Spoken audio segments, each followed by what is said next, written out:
Flipkart ঘাঁটতে ঘাঁটতে একটা সুন্দর মাইক আমরা দেখতে পাই। সেই মাইকটি ফ্লিপকার্টে ঘেটে ঘেটে খুবই কম দাম ছিল এবং সেই মাইকটি একটু করে দেখাচ্ছি।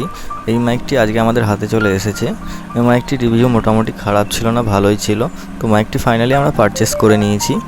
পারচেস করার পরে আজকে আমাদের কাছে মাইকটি এসে গেছে এবং ওই মাইক দিয়ে আমি এই ভয়েস ওভারটা দিচ্ছি।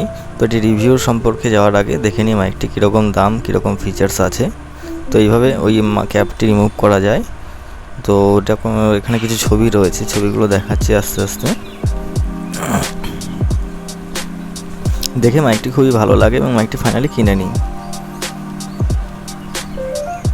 যাই হোক, মাইকটি ফাইনালি আমাদের হাতে চলে এসেছে। এই যে ছবিগুলো আছে, ছবিগুলো মাইকটির ছবি।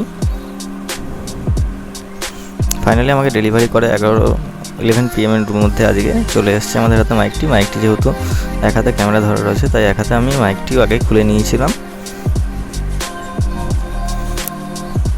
ফাইনালি দুটো জেন্টের ভয়েস রেকর্ডিং করার পরে বুঝতে পেরেছি মাইকটি খারাপ নয়, ভালোই। এবং 200 টাকার মধ্যে এই ধরনের মাইক খুবই উপকারী একদিন, কারণ ইউটিউবার হওয়ার কারণে এই ধরনের মাইক সবার ভয়েস রেকর্ডিংয়ের সময় লাগে, নাহলে প্রচণ্ড আশেপাশে নয়েজ আসে। এই যে দেখা যাচ্ছে মাইকটির ওই ওপরের ক্যাপটি বেশ ভালোই বড় রয়েছে এবং প্রফেশনাল টাইপেরই দেখতে লাগছে।